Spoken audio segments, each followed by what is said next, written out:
할렐루야. 1월 28일 목요일 아침 새벽 예배를 시작하겠습니다. 오늘은 사무엘상 2장 18절에서부터 21절까지 말씀 읽고요. 절망 중에도 희망의 꽃은 핀다 라는 제목으로 하나님 말씀 나누겠습니다. 우리 같이 먼저 성경부터 보겠습니다. 사무엘은 어렸을 때에 세마포 에봇을 입고 여호와 앞에서 섬겼더라. 그의 어머니가 매년 드리는 제사를 드리러 그의 남편과 함께 올라갈 때마다 작은 겉옷을 지어다가 그에게 주었더니 엘리가 엘가나와 그의 아내에게 축복하여 이르되 여호와께서 이 여인으로 말미암아 내게 다른 후사를 주사 이가 여호와께 간구하여 얻어바친 아들을 대신하게 하시기를 원하노라 하였더니 그들이 자기 집으로 돌아가매 여호와께서 한나를 돌보시사 그로 하여금 임신하여 세 아들과 두 딸을 낳게 하셨고 아이 사무엘은 여호와 앞에서 자라니라. 아멘. 네, 오늘 이 말씀 읽고요. 절망 중에도 희망의 꽃은 핀다 라는 제목으로 하는 말씀 나눕니다.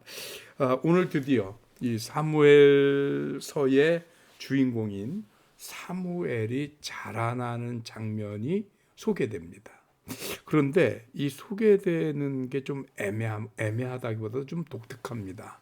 왜 그러냐? 지금 이 사무엘이 소개되는 시점이 어떠냐면 우리가 어제 읽은 말씀을 통해서 엘리의 두 아들 홈리와 비느하스가 얼마나 악행을 저질렀는지 우리 어제 함께 말씀 나눴잖아요. 그런데 오늘 말고 내일 읽을 말씀, 거기도 이 엘리의 두 아들들이 행하는 악행이 등장을 합니다. 즉 엘리의 아들들의 악행 사이에 사무엘을 한마디 소개하는 거예요. 물론 거기에 이제 사무엘의 어머니 한나가 사무엘을 바치고 그리고 아들을 더 낳았다는 이런 내용도 있지만 근데 사실은 정말로 하고 싶은 얘기는 뭐냐면 오늘 우리가 읽었던 18절 말씀입니다. 18절 말씀 뭐라고 되어 있냐? 사무엘은 어렸을 때에 세마포 에봇을 입고 여호와 앞에서 섬겼더라. 엘리의 두 아들들은 제사장이라는 신분을 가졌음에도 불구하고 정작 제사 드리는 일에는 관심이 없고 오히려 하나님 앞에 제물로 드리는 그 제물들에도 관심이 많아서 제사야 드리든 말든 제사를 아직 안 드렸든 뭐 상관하지 않고 하나님의 제물을 먼저 도적질하고 또 제사 드리러 오는 그 성도들의 마음이 상하도록 횡포를 부리고 또 내일 오늘 우리 읽은 말씀 뒤에 등장하는 그 말씀에는 이들이 하다 성전에서 성전을 수종드는 일을 하는 여인들을 희롱까지 합니다. 이게 말이나 됩니까? 그런데 사무엘은 그 사이에 소개를 할 때 어떻게 소개를 하냐면 사무엘은 어렸을 때에 즉 사무엘은 비록 나이 어리지만 다 큰 어른인 엘리의 두 아들 홈리와 비느하스에 비하면 너무 어리지만 그러나 사무엘은 세마포 에봇을 입고 여호와 앞에서 섬겼더라라고 소개를 합니다. 에봇이라고 하는 것은 제사장이 제사를 드릴 때 입는 옷이 에봇입니다. 제례복입니다.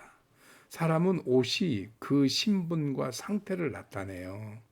군인은 군복 입죠. 근데 군복도 종류가 두 가지입니다. 하나는 무슨 의식이나 행사를 치를 때 입는 제복이 있고요. 그 다음에 전쟁을 치를 때 입는 것은 전투복이라고 그래요. 같은 군인이지만 무엇을 하느냐에 따라서 입는 옷이 달라요. 그런데 사무엘은 제사장들이 예배 드릴 때, 제사 드릴 때 입는 에봇을 입었다는 겁니다. 이 얘기는 사무엘이 하나님의 제사에 철저히 참여하고 있었음을 보여주는 겁니다. 그리고 묘사하기를 여호와 앞에서 섬겼더라. 엘리의 두 아들들에 대해서는 오히려 뭐라 그래요? 이 엘리의 그 죄악을 엘리의 두 아들들이 짓는 죄악을 보고 여호와의 제사를 멸시했다고 어제 말씀 우리 함께 읽었던 17절 말씀은 그렇게 돼 있거든요. 여호와의 제사를 멸시했다. 이건 하나님 앞에 선 모습이 아닙니다. 반면에 사무엘은 여호와 앞에서 섬겼더라. 즉 하나님이 보시기에 합당한 예배의 모습을 보였더라. 왜 그러냐면 여호와 앞에서 할 때 이 앞에서라는 말은 원어적으로 볼 때 얼굴이라는 뜻을 가지고 있거든요. 그러니까 하나님의 얼굴을 마주 보며 섬겼더라 이런 뜻이 되거든요. 그러니까 하나님 보시기에 흡족한, 하나님이 봐줄 만한, 하나님이 그들의 예배를 충분히 보고 계시는 그런 모습으로 섬겼더라는 것입니다. 이게 사무엘의 모습입니다. 앞에서 엘리의 두 아들들이 소개되고 이제 뒷부분도 소개될 때만 해도 어떤 생각이 드냐면 도대체 나라꼴이 뭐가 되고 또 이 제사장과 대제사장이 도대체 뭔 짓을 하고 있는 건가. 정말 이스라엘은 재정일치 국가라 그래요. 즉 신앙과 정치가 하나가 된 국가입니다. 그런 나라에서 제사장이 부패했다? 타락했다? 이거는 그 시대는 거의 끝난 시대거든요. 그런데 엘리의 두 아들은 그 시대의 타락상을 보여주는 아주 대표적인 예입니다. 그러니 엘리의 두 아들만 그랬겠어요? 아무리 애를 써도 안 되는, 그리고 그 제사장이 후광을 입을 수 있는 다른 제사장들은 어땠을까? 엘리 앞에 아부 떨고 그리고 뒤에서 자기들은 뭔가는 챙기고 싶어하고 이런 타락한 모습이 계속 반복되고 있지 않았을까? 말 그대로 시궁창 같은 소망이 없는 절망의 시대였지 않았을까 하는 생각을 합니다. 그런데 그 절망의 시대 속에 그 절망스러운 사건 사이에 앞으로 이스라엘의 미래를 열어갈 사무엘은 무럭무럭 자라나면서 그 절망 중에도 희망의 꽃은 피고 있음을 드러낸 것이 오늘 본 말씀이라는 거죠. 여러분 절망하지 맙시다. 그 어떤 절망스러운 상황 속에서도 하나님은 어딘가에 희망의 꽃을 피우고 계십니다. 엘리야에게 바알에게 무릎 꿇지 않은 숨겨진 7천이 있다고 말씀하시는 하나님이십니다. 그리고 이 엘리 시대에 온통 세상이 타락하고 타락하다 교회와 제사장들까지 무너진 것 같은 이 시대에도 희망의 꽃은 피고 있었다는 것입니다. 여러분 요즘 우리의 시대를 보면 참 절망스럽죠. 뭐 하나 희망스러운 얘기가 별로 없어 보이죠. 매일매일 살얼음판 걷는 것 같잖아요. 하루하루가 절망스러운 날들의 연속 같지 않습니까? 그러나 여러분 걱정하지 마십시오. 너무 좌절하지 마십시오.